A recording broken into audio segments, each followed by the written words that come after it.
years active, 12 years reserve, U.S. Navy intelligence officer, and he has a bachelor's degree from U.S. Florida State University in multinational business and a master's degree from University of South Florida in strategic studies. And Mark is currently the executive director of Tampa Innovation Partnership and also president of Hogback Ventures LLC. I'm sure that Mark can also say more about his background. So without further ado, let us welcome Mark Sharpe to our event. Mark, take it up. Well, thank you, Dean Perriello. It's an honor to be speaking to you. Under normal circumstances, I'd be in the audience and we would be engaging, but this is the age of COVID, and so I'm in my office, and my wife decided to print something in the background. So she's printing something, and we're all learning how to adjust to this kind of new world that we live in. But I'm honored to have the chance to talk to the students at your students at USF, and we're very excited about the project that we're going to be talking to you here in a few seconds of the slides that I wanted Eddie to kind of help me show as we do our presentation. But just as you said a little bit about myself, I was born in Tampa, so I am a native. I was born at MacDill Air Force Base. My dad was in the Air Force. He spent 28 years in the United States Air Force. And as you said, I did 8 years active and 12 reserves in the United States Navy. And now my son is, who's 19, is in the United States Army. So we've got 3 of the 4 major branches covered. But Eddie, why don't we go ahead and put up the first slide? And as Eddie's figuring out the slides, I want to kind of give you some understanding as to what our organization is and the purpose behind it. So as the dean said, I was county commissioner. I was elected in 2004. Prior to serving as a county commissioner, I had run for the United States Congress, and it was a great experience. Did a lot of door-to-door campaigning. And had a lot of students from the University of South Florida who helped me when I was running for Congress. I ran against Congressman Sam Gibbons, but and we became very good friends. So I got it was an age when when you ran against each other, but you realized that at the end of the day it was all about our nation and working together. And so I learned a lot from that experience. But I also found that I wanted to serve in local government. And when I became a commissioner, I quickly gravitated to economic development and all the wonderful things that are happening at the University of South Florida, the opportunity to partner with USF. And there we go. And so it was really, for me, very important to begin to look at how local government, and I really found local government to be fascinating. So if any of you are ever interested in running for city council or county commission or school board, feel free to reach out to me. I love talking about the minutiae of how you run for office and why it's important to serve. I believe that we all have an obligation to serve our nation, whether it's in the military or in government or some other capacity as a teacher or whatever it might be. But we formed an organization while I was serving as a commissioner, and it was called the Tampa Innovation Alliance. It was a 501c6. And when I left office in 2014, I was honored. They gave me a call and said, we'd like for you to be our director, probably the first director. And in 2015, if you want to go ahead to that slide there with Bruce Katz, Eddie, in 2015, our first speaker, our first innovation gathering speaker, we do an annual event, was Mr. Bruce Katz. And he came and he talked about the 501c6 that we currently have. And that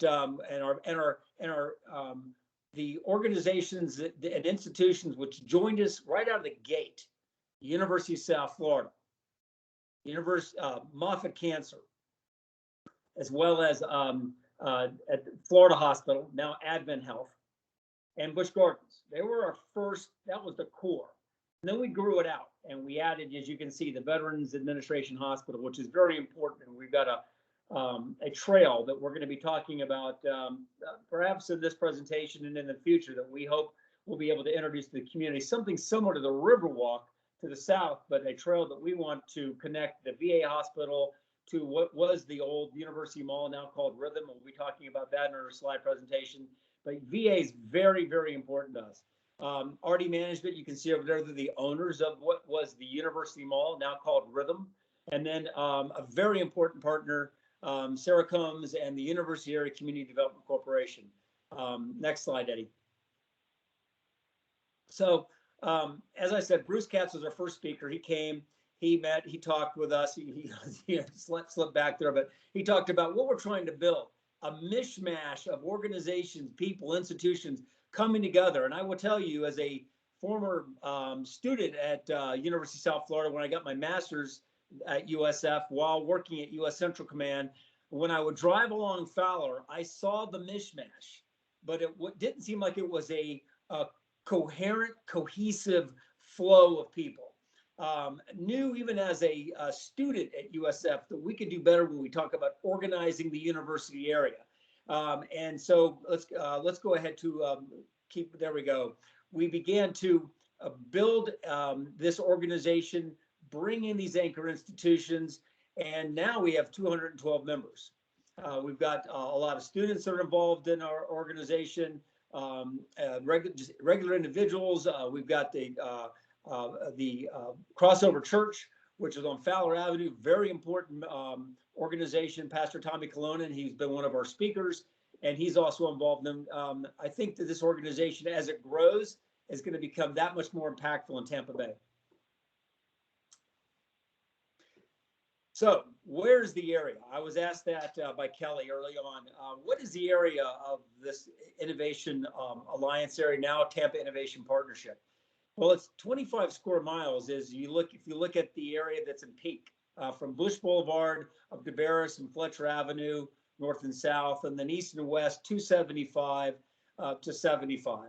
The area that we're going to be focusing on as we begin to kind of build out our innovation district is that core area that Eddie's kind of working the arrows where, and you can see from Barris down to Bush, and then really from to 275 area where the Idea School sits, and we have another partner, the Logan family on Nebraska, and 275, a very important piece of property to the University of South Florida. That is our core area.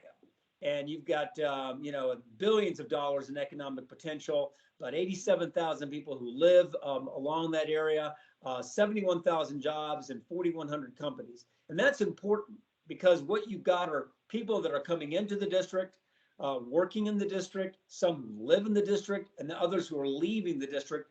And it creates a lot of activity. It also creates a lot of pollution. We have a lot of cars that come and go, and our objective, and go to the next slide, Eddie, is to try to find a way to do something about the congestion of the university area. So the first slide here, very important for us. As you can see, we're now looking at a way to boulevard Fowler Avenue. That's been one of our highest priorities since I became the executive director. In 2016, we received some planning money from the state of Florida, and we began looking at what could we do to make Fowler Avenue more attractive.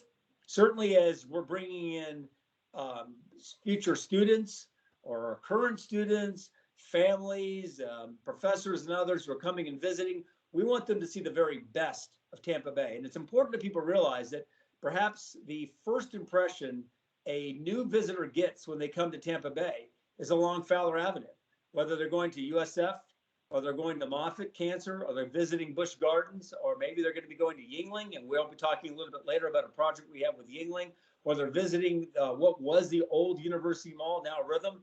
Fowler Avenue is a corridor many people will take. And so we're working with FDOT now.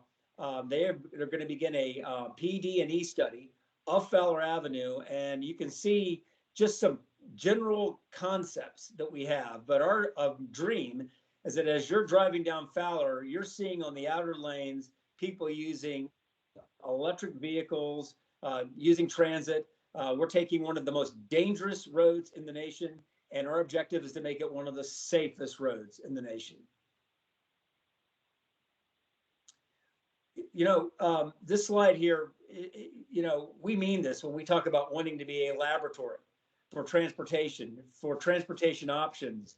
And, we've explored a number of pilot projects. We had a project back in 2016 in which we introduced Tesla vehicles, and you could, from your bus ride into the district, you could then call up a Tesla, and that Tesla would take you for the short trip within the district.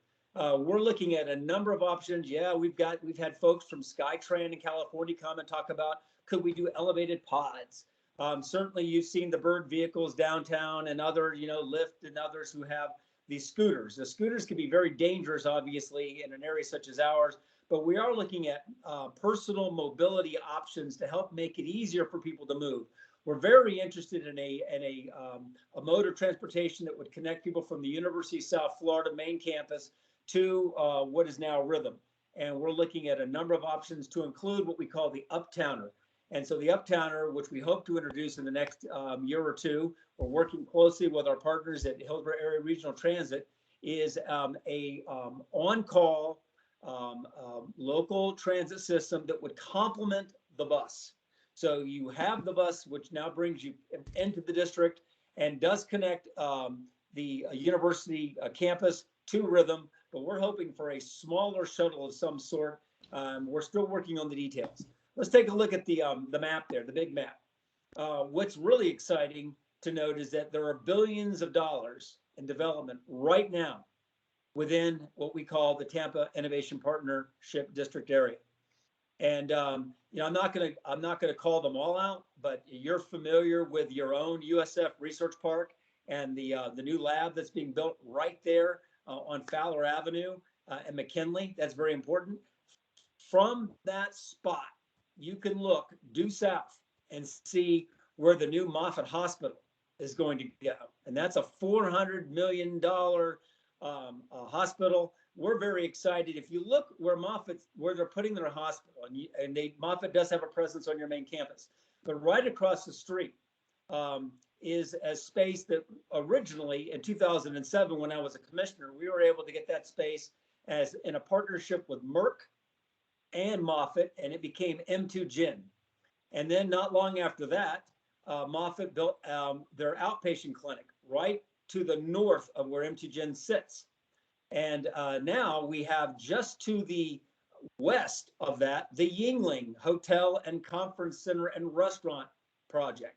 I'm very proud of that. When I took this job, one of the deans, the dean of pharmacy actually said, Mark, we need a place where we can meet after work. We need a place where we can go, where we can entertain individuals that are coming in to work at the university, or this, sit down and think through a problem. And I'm really excited about the Yingling project because that project really is the result of the power of our organization. We were able to come together, meet with the Yingling family, Dick Yingling and the 4 daughters who are going to be running the company when Dick does retire. We were able to bring them all together and talk about creating a really special place on their campus. Eddie's showing you some of the visuals. Originally, Yingling was brewing beer there, which is very important. If you remember, that was the old Stroh's Brewery, and then prior to it being Stroh's, it was the Busch Gardens and Busch Beer. They brewed beer there as well, and Schlitz brewed beer there. But now Yingling bought it to brew beer. But they had 41 acres. And as some of your students know, when you start thinking about how the acres are used, we realized about half the acres were just sitting there, unused. Big, beautiful, large, like you could have the Bulls band could go out there and play, or you could maybe have like a touch football game. But we thought that would be a great place to build a hospitality house. And so they put together a first-class team. We broke ground last year, and now you're going to have a restaurant, you're going to have meeting space, and you're going to have a planned hotel as well. So we're very excited about that project. Eddie, if you want to go back to the map. So if you go north now from Yingling, up to the Moffitt, what will now be the old hospital, which will become a space for clinical activity and such. And they'll also continue to do patient care there. Just across the street, you've got the Advent Health Tunisia Surgical Tower. And that I'm the chair of the Advent Health Tunisia fundraising committee. And that is a 6-story, $260 million project. And it's beautiful. And we're really excited because that development is going to kind of extend from Fletcher, and kind of, we hope, as we work with our county partners, our goal ultimately is to create a pathway that will connect the Advent Health Surgical Tower with the USF Medical Complex on your main campus. Across the street, you got the VA hospital. They're just finishing up their new bed tower. We're really excited about that. We've had some amazing meetings with our VA partners and talked about all the companies and businesses that work with them on some amazing technology. And we're hopeful that we'll be able to create a bridge, a literal bridge, connecting the VA hospital to what is Rhythm at Uptown. And Rhythm, you can see that, that's the old 100-acre mall site. Rhythm stands for Research, Innovation, Technology, Habitat, and Medicine. And it's going to be an amazing urban community. And that's really what we're trying to create. And that's important for those of you that are, I hope, still listening, is that we really are committed to building an urban village, a walkable community, one where it's safe to bike and to walk and to use alternative modes of transportation. You can see there that Rhythm development. These are just some of the basic ideas that they're beginning to work on. They've taken down on the east side of the campus, that Sears building, that's gone down, and they're building up a student campus. Core Spaces is building a student campus, our student housing unit called the Hub. We're very excited about that. It's going to open in 2023. And then as you go back to the main campus on the western side, where there was the old JCPenney's. So that JCPenney's now is going to be completely, they've gutted the building, and it will be a 3-story, 225,000 office complex. And so you'll have a lot of really interesting research and activity going on within that. We can go back to the map, Eddie, because what we want to show then, as you go back, as you continue west along Fowler Avenue towards the 275 area, you can see that we've got the Idea School. And that kind of anchors now the entrance as you come in off of 275 and Fowler Avenue. So there's a lot more development. We know there's going to be even more development as this development takes off, but it's important to us that we remember that buildings and development, very important, but people more important, and certainly the people who live within the district. And that is something that we were committed to from day one, was making sure that as we build this innovation district, that it's inclusive, that it works to bring all of our residents together, and that we find a way to lift everyone up. One thing that's very exciting, Eddie's showing you this slide right now, which is the Diamond View Extended Reality Studio. Okay, you're asking, what is that? Diamond View, they are graduates of the University of South Florida. And Tim Moore is the founder and the CEO of Diamond View. And Tim had a really beautiful space on Barris Avenue where they were doing a lot of production. And in fact, they're right now the largest digital production company in Tampa Bay. But they wanted to do something different. And they knew that studios were starting to change from the old green screen to digital to LED volume. And so they came to us and said, we need space. And we were able to find space on the ground floor of Rhythm. And now they've got 10,000 square feet of space and are building one of the largest LED volume studios in the United States. And in fact, you know, if you know of the Lucas studio in San Francisco, this studio is of that size and will be we hope will be larger. The Mandalorian was filmed at Lucas Studios. You can film movies at our studio, and we've had Disney, we've had Mercedes, we've had a whole host of companies and businesses that have been coming in and filming, but we're also working with Unreal Engine and Epic Games because a lot of the technology and the software that goes into driving this is fueled by these companies that we're partnering with and that Tim Moore and Diamond View are partnering with. But it's our commitment as well that we have a training program so that the students know how to use this technology. It's very important to us. It's very important to Epic Games and Unreal Engine. What they're saying is this technology is so new, we really don't have the talent that knows how to work the systems. So we're excited about the partnership with the University of South Florida.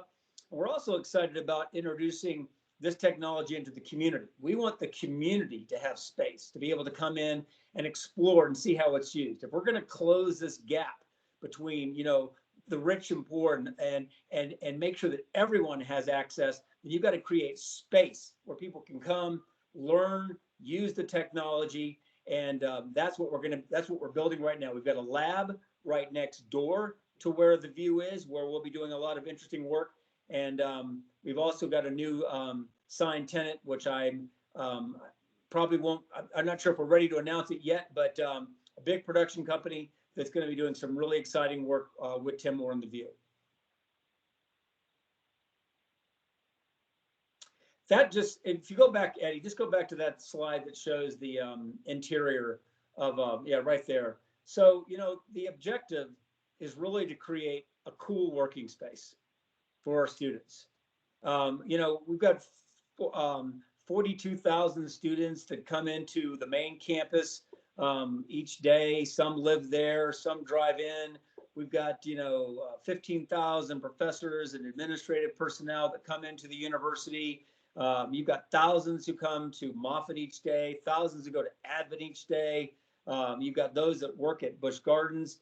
Our objective is that ultimately this becomes a live, work, play space, and that it's a place where you feel safe and comfortable to come and shop. So there'll continue to be the retail that we've all known to come and love at what was the old University Mall, but you're going to have a lot more office space. Upstairs, we have what's called the Institute of Applied Engineering. In fact, I just was reading a story that was in the Tampa Bay Business Journal today, and it talks about Dean Bishop, Robert Bishop, and the Institute. We were able to get them several thousand square feet of space upstairs where they're doing a lot of very important work with the Department of Defense. And in fact, we're able to get last year one contract with DoD, which was like, $81 million contract as part of an IDIQ agreement between IAE and Dean Bishop. So we're excited about the activity that's going on upstairs. We're excited about the activity that's going on downstairs. And we're excited about our partnerships with the University of South Florida, our other major anchor institutions, as well as Hillsborough County. They've been a major partner, and the city of Tampa. Eddie right now is hard at work. I don't know if you can see Eddie on the screen, but Eddie is working with us now on a memorandum of we have a memorandum of understanding with our city and county partners. We're building a plan now, a strategic action plan for that district, for the district. And we're kind of midway through. We got a lot of issues we got to work on, governance and such. Transportation obviously going to be very important. Wastewater, stormwater issues we got to deal with. Working with our UACDC partners to make sure that we create that walkable, livable community where they have an opportunity to really benefit from these great institutions which are in the USF area. And with that, I just want to say thank you very much for this opportunity to address this very esteemed organization and group of individuals. We are excited to have students participate with us. We are going to be offering internships, mentorship opportunities, but it's our goal that you and the University of South Florida will help us build this community. And so we're going to need all of your brain power and your energy and your excitement and your enthusiasm to make it happen. And so, Dean, I'll turn it back to you and say thank you very much for this wonderful opportunity. Thank you very much, Mark. This is exciting because I don't know if you know my background. I used to be a professor of innovation studies many years at University of Oslo, and also I worked in Singapore and Hong Kong. And innovation is close to my heart. I used to teach. And something that struck me is that universities are the heart of these innovation clusters or districts or whatever you want to call it. And there was this concept of university, where it would be thought in terms of a center or a cluster of ideas, technology, talent, and tolerance of people. I don't know if you know of the work by Richard Florida, who is a well-known guy. We've had Richard Florida come to speak at he came and spoke in 2016 and again last year at our innovation gathering. So we are Really? excited about bringing him back. We'd love to partner with you on that. Oh, sure. Yes, I used to teach his book, Creative Capital, when I was in Singapore many years ago, and how city-states like Singapore and Oslo and others, Hong Kong, try to change the economic development model because of competition, globalization, things like that. So what I'm interested in here is we have been thinking about as part of our vision for our college in the next 5 or 10 years is to have a center for innovation and sustainability, because which is close to our heart in terms of what we do as a hub for sustainability related activities within the university. So our mission is to work with all the other colleges and communities within the Tampa Bay region. There's a College of Engineering, Business, Public Health, and of course your organization and local government and others. So this is just an idea that we have been trying to propose to the university, and of course we have to find funding for that. And I'm hoping that Dr. Patel might be interested in this idea. So we can discuss this and after this about the Center for Innovation and Sustainability, so that we could focus more on as in the health cluster that you're building with IT and the film industry that you would like to create and things like that. And we could think of another cluster related to energy or whatever the industrial development, anything, how we can. So there are opportunities for adding ideas to your district. So I just want to throw in some ideas there. Definitely, I mean, I have questions, but I would like to stop there. And I'm really excited about this project. Well, first, yes, we want to partner with you. You know, Sheelan Patel, Dr. Patel's son, is chair of an organization we helped create called the Community Enrichment Lab, and its job is to take technology and bring it into the community. So we would love to partner with you. We've talked with Richard Florida. I mentioned earlier we had Bruce Katz when he was working for Brookings. He wrote about these innovation districts, and you've got it right that the heartbeat of innovation starts at your university. Right.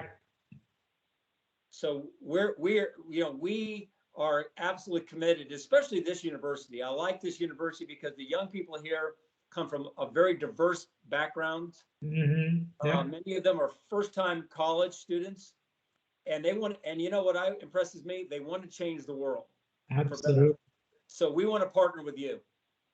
And also our new president, Weston Corral, who is a organizational innovation man, right? I'm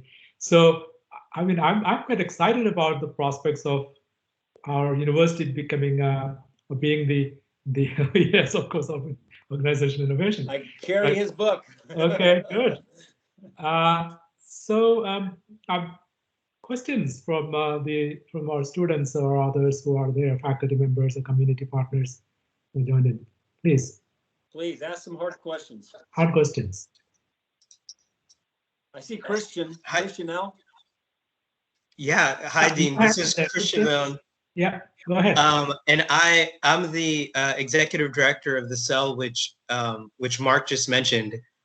And so I just wanted to say that we, the same vision that you have and how you'd like to work with the community, that's something that we've been discussing a lot, and we really want to partner with the school. I just want to reiterate what Mark had said. We're lucky to have Sheelan as our chair, and obviously because of the relationship of the family to the College of Sustainability, it's something that's like dear to his heart, and we really want to, what you said, be able to work with the students, work with the professors, think through what are technologies or processes that can be applied here in our community, and use this as a stepping stone really to take it out to the rest of the world. We've also talked a lot about using Tampa as a test market And we think that Tampa is very well situated already in the political sphere and in the hospitality industry in different places as a test market. So if we could be a test market for technologies or for processes that are geared towards sustainability, we'd welcome a way, finding ways to make that actually happen and find where we can partner with different communities or companies and do things here. I'll be attending the conference next week, and I'm really interested to see what all the different companies and corporations are doing and how we can work with them and bring whatever they're doing globally to life here in the area. Great. And as you know that we have formed a new industrial advisory board for a college. Just recently formed. I don't know if any of you are a member of that, but if you are not, I would welcome you to join that. Subrata Bandy is the chair of that committee or the board or whatever you want to call it. So we want to start working with industry partners, our community partners. And Shailen would be a wonderful person to talk about what our college can do, because his dad, is the one who sponsored our college. So obviously he would have great interest in our ideas of the Innovation Center. And I found out that most recently he has become a member of our board of trustees of the university. So he has more, as a stakeholder there. Yeah, absolutely. Anybody's hands up? Dean, if I could, this is Eddie here. I've been on mute because we've got a lot of activity going on in the house, so I didn't want you all to hear all that beeping and hammering that's going on next door. But I did want to make sure that we don't forget Mark. Mark had mentioned a couple of our innovation gathering events where we've had Richard Florida and Bruce Katz, and on October 28th this year, we have our innovation gathering scheduled with Margaret O'Mara as the keynote speaker. She's the author of The Code and Cities of Innovation. She's well versed on Silicon Valley specifically and innovation districts in general. And we're going, if all things keep going the way they are, we're going to go back to in-person innovation gathering with 300 to 400 people. We're looking at doing it at Rhythm at Uptown, right across the street. And we do have, as part of that, we have a innovation showcase where we bring in entrepreneurs and startups to share their innovations, and we'd love to include the College of Sustainability in that to give you a table to showcase what you're doing. So, thank you. I already marked October 28th. October 28th, yes.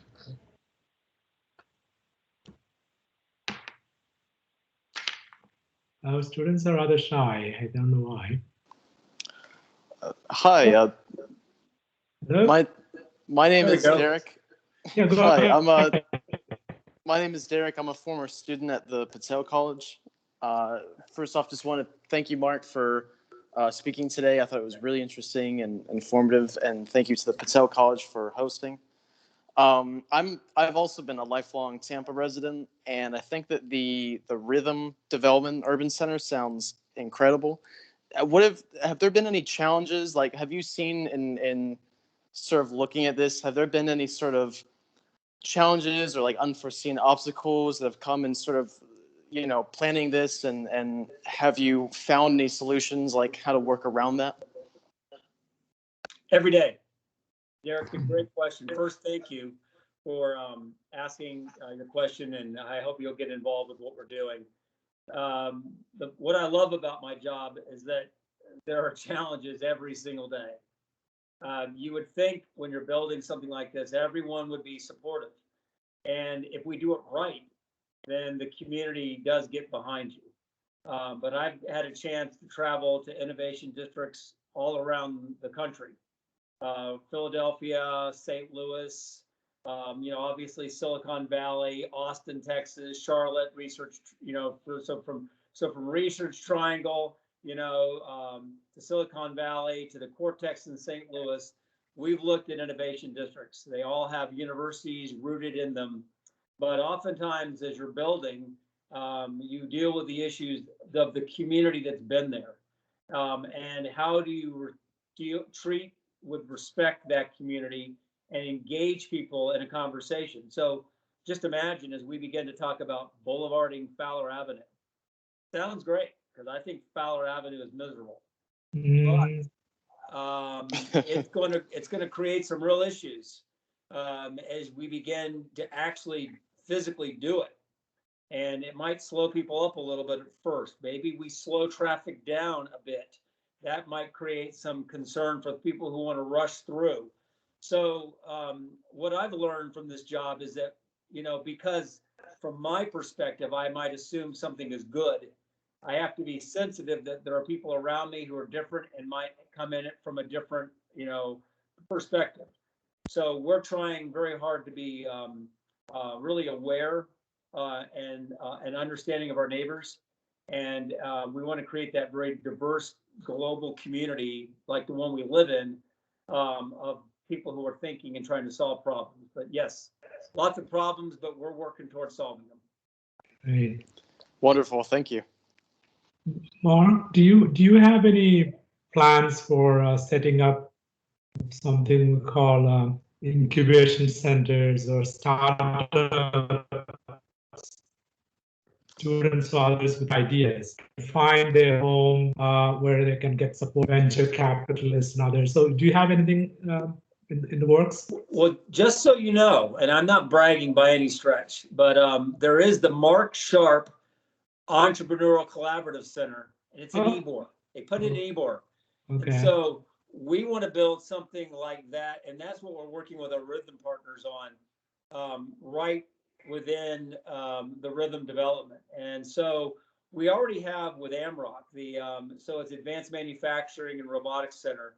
We've got a partner there that does a lot of really amazing work, training young students in robotics. Terry Willingham, she is just, if you haven't met her, go into the ground floor rhythm and go to the AMROC Center. And so we're doing some training now, but we do want to create that space where students can come and basically just work, but have a really good cup of coffee. And then when they begin to develop an idea, work with our partners at the Tampa Bay Wave, and we work closely with the Wave, Tampa Bay Wave, and Linda Olson is the executive director, on just that, mentoring students so that they can help them take an idea and turn it into maybe a business. Capital. We've met and talked with Florida funders, and we're going to be meeting and talking with many others and having a physical presence within Rhythm so that as you're coming up with your idea, maybe you're working with ICOR, Dr. Sandberg in the USF Research Park had done an amazing job with ICOR. And so we'd like to be able to help ICOR as they take an idea and turn it into a company and make sure they've got capital. So yes, that creating an incubator is very important, and it's certainly on the drawing board for Rhythm. Great. Okay. And as you may know that we are now going to recruit a new vice president for innovation, research and innovation, because the Sandberg stepped down. Yes. So search is ongoing right now. I bet you got a lot of people looking at that job because you have done an amazing job in their research. Yep. And that position is very important for your project too. Oh yes, yes. I mean, Help that in was some way. well. You mentioned Dr. Corral's book, yeah.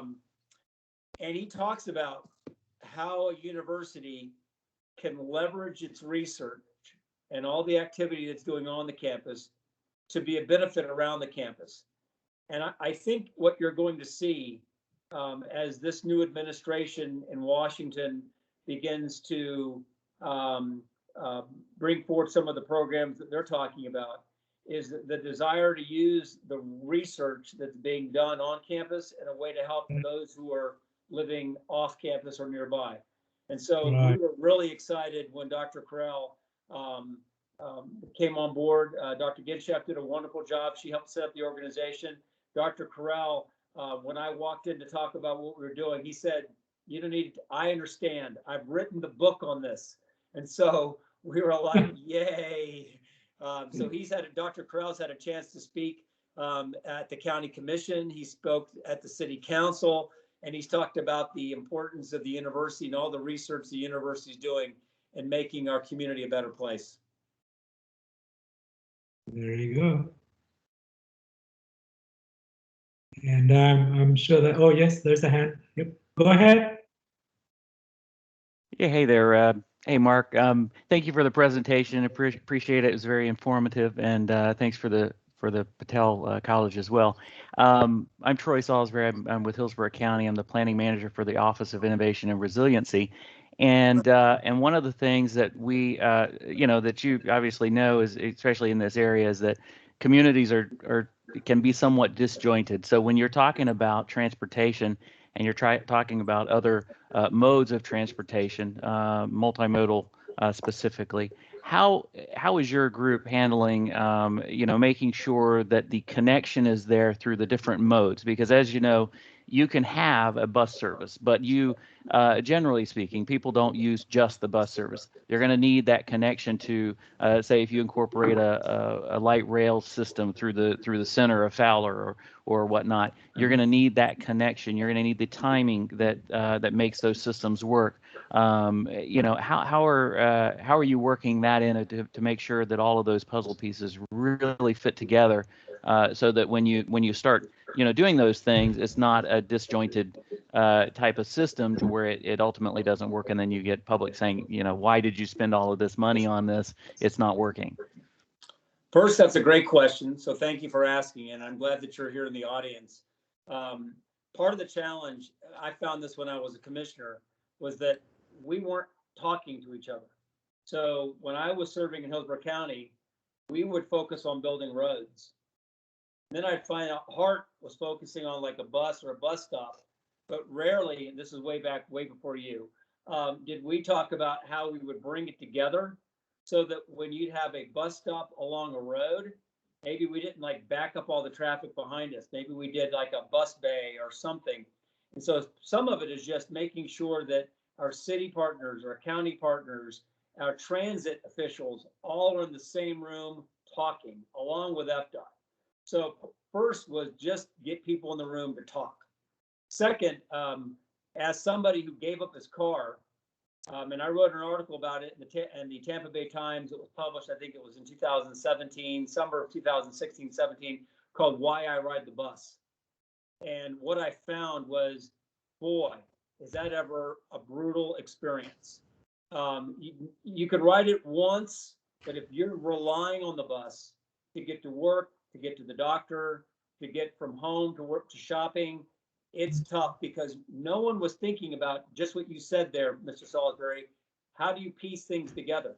Because the bus, and we have one of the smallest bus fleets in the United States for a jurisdiction of our size, can't go everywhere.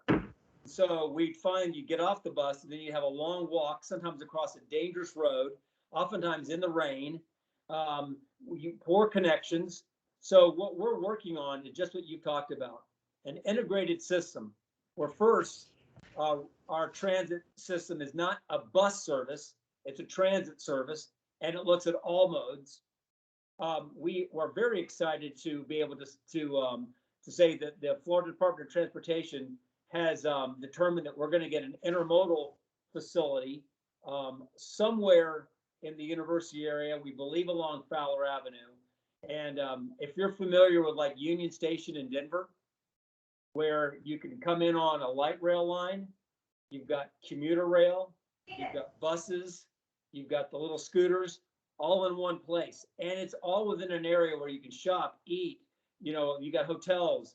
So we're excited because we do have hotels planned for Rhythm. They're going to be announcing the hotels fairly soon. But we're going to create kind of that multimodal feel. And it does have to all fit together. And, we hope at some point to be introducing driverless vehicles.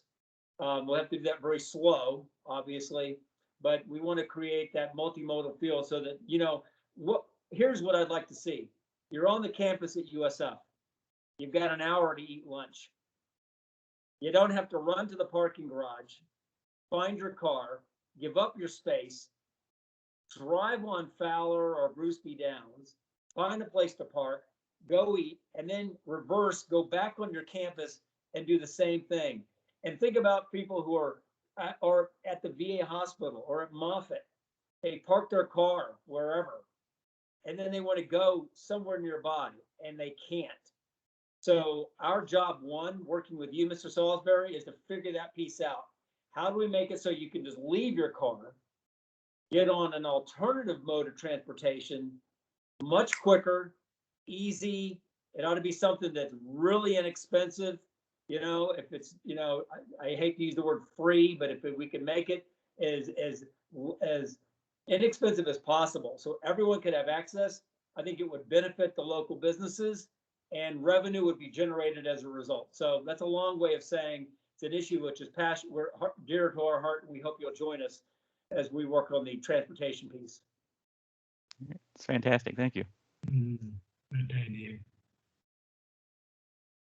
Anyone else? Anna. I see a hand up there. Go ahead. Hi, this is Sharon Hannah West. This is going back to the comments on the innovation centers. Just wanted to make sure that everybody was aware USF does have a student center for innovation at the research park. It's called, what's it called? The Innovation Hub. And at any rate, I think that would be great to incorporate them in on, you know, this partnership.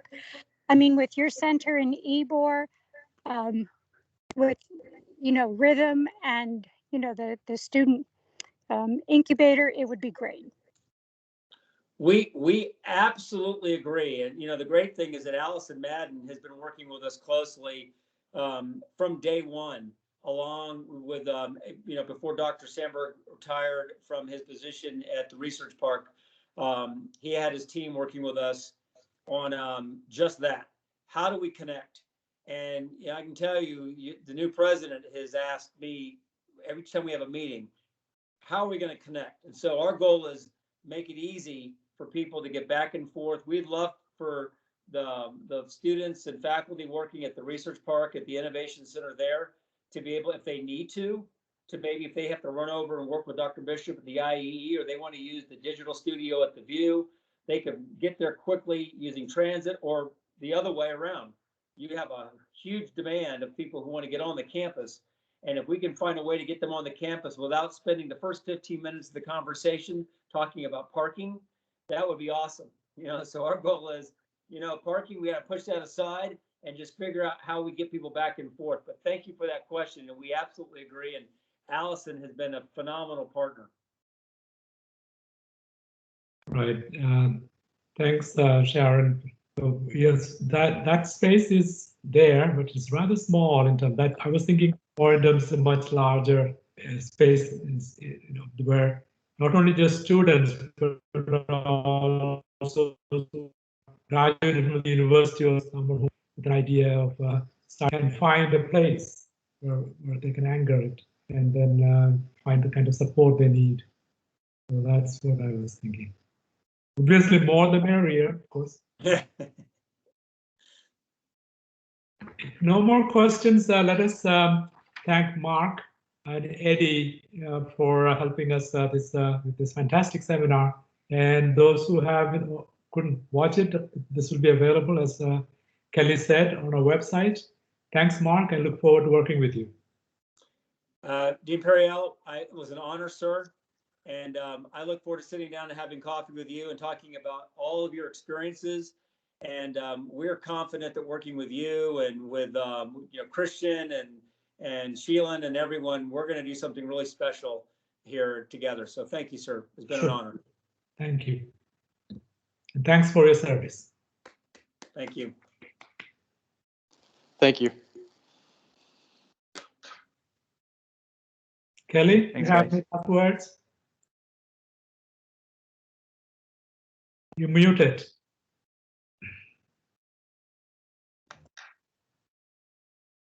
Thank you. I just want to thank Mark and the students and participants that joined us today. We look forward to the conference next week.